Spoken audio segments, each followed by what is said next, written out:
امریکہ اور اسرائیل کے حملوں میں ایرانی سپریم لیڈر آیت اللہ خامنائی شہید ہو گئے۔ ایرانی میڈیا کے مطابق آیت اللہ خامنائی کو ان کے دفتر میں شہید کیا گیا۔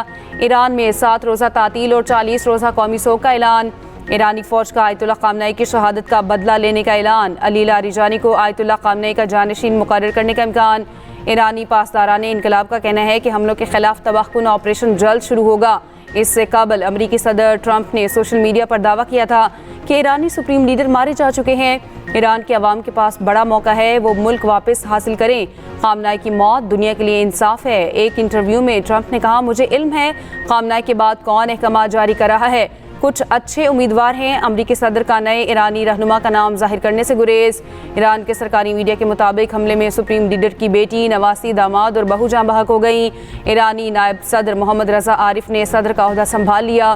اسرائیلی میڈیا کے مطابق ایرانی صدر مسعود پزشکیان کہاں ہیں معلوم نہیں۔ ایران کا اسرائیل پر ایک اور حملہ، تل ابیب پر میزائلوں کی بارش۔ تل ابیب میں اسرائیلی وزارت دفاع کی عمارت کو نشانہ بنایا۔ میزائل حملوں کے باعث کئی عمارتوں کو شدید نقصان۔ صہیونی حکام نے ایک شخص کے مرنے کی تصدیق کر دی، 20 سے زائد زخمی۔ ایرانی پاسداران انقلاب کا کہنا ہے کہ تازہ حملوں کا نشانہ اسرائیلی سیکیورٹی پوزیشنز ہیں۔ عرب میڈیا کے مطابق تل ابیب میں سائرن بج اٹھے، لوگ بنکروں میں چھپ گئے۔ ایران نے بحرین، متحدہ عرب امارات، قطر، ابوظہبی، کویت میں امریکی اڈوں پر میزائل داغے۔ کویت کے ایئرپورٹ پر ڈرون حملہ، کئی لوگ زخمی۔ دوحہ میں 3 زوردار دھماکے سنے گئے۔ عرب میڈیا کے مطابق کویتی افواج نے ایرانی میزائلوں کو فضا میں بھی تباہ کیا۔ ایرانی پاسداران انقلاب کا آبنائے ہرمز بند کرنے کا اعلان۔ برطانوی میڈیا کے مطابق دنیا کے خام تیل کا تقریباً 5واں حصہ آبنائے ہرمز کے راستے سے گزرتا ہے۔ ایران میں اسرائیلی حملوں کی ایک اور لہر، تہران میں 2 دھماکوں کی آوازیں سنی گئی۔ امریکہ اور اسرائیل کے ایران پر حملوں میں 200 سے زائد افراد جاں بحق، سینکڑوں زخمی۔ خبر ایجنسی کے مطابق اسرائیلی امریکی حملے میں ایرانی وزیر دفاع امیر ناصر زادہجان بحق، پاسداران انقلاب گارڈز کے کمانڈرز محمد پاکپور بھی جاں بحق۔ اسلامی انقلابی گارڈ کور کے سینئر افسران بھی نشانہ بنے۔ ایرانی فوج کی اعلیٰ کمانڈروں کے جاں بحق ہونے کی تردید، سیاسی شخصیات کے جاں بحق کی بھی اطلاعات۔ اسکول پر بمباری سے 85 طالبات جاں بحق، 60 زخمی۔ ایرانی صدارتی محل اور سپریم لیڈر کے کمپاؤنڈ کے قریب 7 میزائل گرے۔ تہران میں سپریم لیڈر کے کمپاؤنڈ کی سیٹلائٹ تصاویر سامنے آ گئیں۔ کمپاؤنڈ کی متعدد عمارتیں تباہ۔ اسرائیلی حملے میں ایرانی انٹیلیجنس ہیڈ کوارٹرز کو نشانہ بنایا گیا۔ ایران کے میزائل لانچنگ مقامات بھی نشانہ۔ ایرانی ایٹمی توانائی تنظیم کے دفتر پر بھی حملہ کیا گیا۔ اسرائیل کا عراق پر بھی حملہ، 2 افراد ہلاک، 3 زخمی۔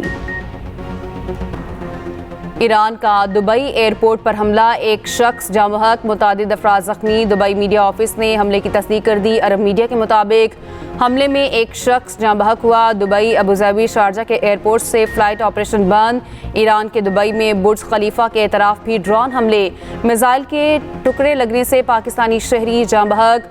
UAE کا جاں بحق پاکستانی کے اہل خانہ سے اظہار تعزیت۔ متحدہ عرب امارات نے ایران کے 132 میزائل تباہ کیے، 195 ایرانی ڈرون حملے ناکام بنائے گئے۔ متحدہ عرب امارات کی وزارت دفاع نے اعداد و شمار جاری کر دیے۔ ادھر قطر پر ایران کی طرف سے 66 میزائل داغے گئے۔ قطری وزارت داخلہ کا کہنا ہے کہ قطر میں میزائل گرنے سے 8 افراد زخمی ہوئے۔ ایران پر امریکی اور اسرائیلی جارحیت کی مذمت کرتے ہیں۔ ایران پر حملوں سے عالمی امن کو سنگین خطرہ لاحق ہے۔ سیکرٹری جنرل اقوام متحدہ انتونیو گوتریس کا خطاب، کہا امن صرف مذاکرات سے ہی ممکن ہے۔ امریکی مندوب نے کہا ایران پر امریکہ نے کامیاب حملے کیے، مذاکرات کے باوجود ایران نے یورینیم کی افزودگی نہیں روکی۔ ایرانی مندوب سعید ایروانی نے کہا کہ امریکہ اور اسرائیل زبردستی ایرانی حکومت بدلنا چاہتے ہیں۔ بے گناہ افراد کے قتل کے ذمہ دار امریکہ اور اسرائیل ہیں۔ مناب شہر میں امریکہ اسرائیل حملے میں 100 سے زائد بچے مارے گئے۔ پاکستانی مندوب عاصم افتخار نے کہا ایران پر فوری جنگ بندی ہونی چاہیے۔ UAE میں پاکستانیوں پر حملے کی مذمت کرتے ہیں۔ قطر، سعودیہ، بحرین، کویت اور UAE پر بھی حملوں کی مذمت کرتے ہیں۔ تمام فریقین کو اقوام متحدہ کے چارٹر کا احترام کرنا چاہیے۔ فرانس، روس، چین اور دیگر ممالک کا دونوں ممالک سے مذاکرات کا مطالبہ۔ ایران اپنا حق دفاع استعمال کرتے ہوئے تمام تر فوجی وسائل استعمال کرے گا۔ ایران کے وزیر خارجہ عباس عراقچی کا اعلان، کہا مشرق وسطیٰ کے ممالک اپنے علاقوں کو ایران کے خلاف استعمال ہونے سے روکیں۔ ایران کی وزارت خارجہ کے مطابق عباس عراقچی نے سعودی عرب، UAE، قطر، کویت، بحرین اور عراق سمیت کئی ممالک کے وزراء خارجہ سے ٹیلی فونک رابطہ کیا۔ انہوں نے کہا کہ ایران اپنی سالمیت کے تحفظ کے لیے تمام صلاحیتوں کو بروئے کار لائے گا۔ پاکستان کی ایران پر بلا جواز حملوں کی مذمت، فوری طور پر کشیدگی روکنے کا مطالبہ۔ نائب وزیر اعظم اور وزیر خارجہ اسحاق ڈار کو ایران کے وزیر خارجہ عباس عراقچی کا فون۔ دونوں رہنماؤں نے ایران اور وسیع تر خطے کی بدلتی ہوئی صورتحال پر تبادلہ خیال کیا۔ اسحاق ڈار کی ایران کے خلاف بلا جواز حملوں کی سخت مذمت۔ اسحاق ڈار اور سعودی وزیر خارجہ کا بھی ٹیلی فونک رابطہ۔ خطے میں تیزی سے بدلتی ہوئی صورتحال پر گہری تشویش۔ دفتر خارجہ کے مطابق دونوں ممالک کی قیادت بدلتی صورتحال پر مسلسل رابطے میں رہے گی۔ ترکی کے ایران پر امریکی اور اسرائیلی حملوں پر تشویش۔ صدر طیب اردوان کا کہنا ہے کہ ایران کی خود مختاری کی خلاف ورزی کی گئی، سفارتکاری کے لیے جگہ نہ بنائی گئی تو خطہ آگ کی لپیٹ میں آ جائے گا۔ برادر ممالک کے خلاف ایران کے میزائل اور ڈرون حملوں کو بھی ناقابل قبول سمجھتے ہیں۔ سعودی ولی عہد محمد بن سلمان کا امیر قطر اور UAE کے صدر سے رابطہ، فوری جنگ بندی اور مذاکرات کی میز پر واپسی کی اپیل۔ ایرانی حملوں کی شدید مذمت، سعودی عرب کا قطر اور UAE سے مکمل یکجہتی کا اعادہ، خود مختاری کے تحفظ میں ہر ممکن تعاون کا عزم۔ قطری امیر اور اماراتی صدر نے سعودی حمایت پر اظہار تشکر کیا۔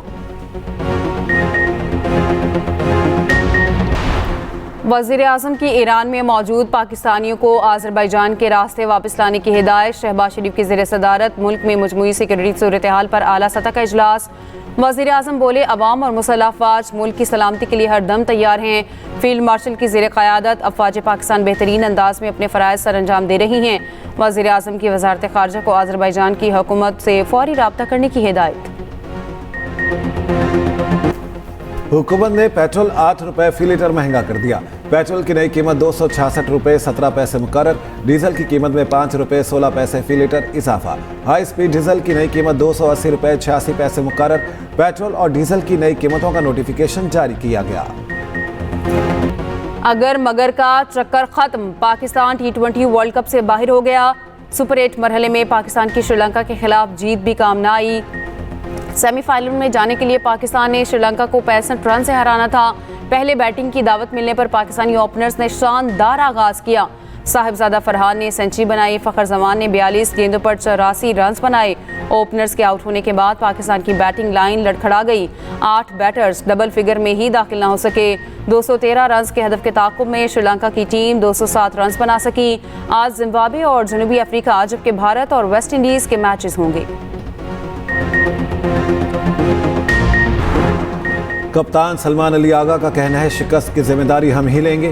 4 ٹورنامنٹس کے سیمی فائنل میں نہیں پہنچ سکے، انڈر پریشر آتے رہیں گے تو یہی کچھ ہوگا۔ ہم سلیکشن میں بھی شامل تھے اور پلینگ 11 بھی ہم نے منتخب کی۔ اس وقت کپتانی کا فیصلہ کروں گا تو یہ جذباتی ہوگا۔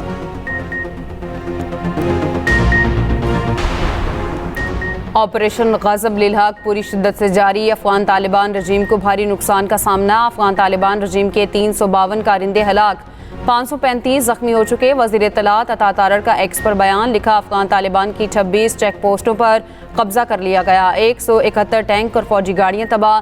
افغانستان میں 41 مقامات کو فضائی حملوں میں کامیابی سے نشانہ بنا کر تباہ کیا گیا۔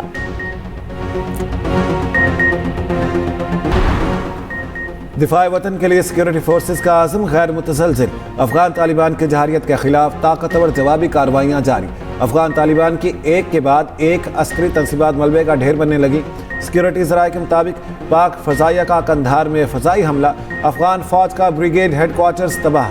صوبہ ننگرہار کی محمد دھارا بیس میں 2 اہداف کو کامیابی سے نشانہ بنایا۔ افغان طالبان رجیم کو بھاری جانی اور مالی نقصانات کا سامنا۔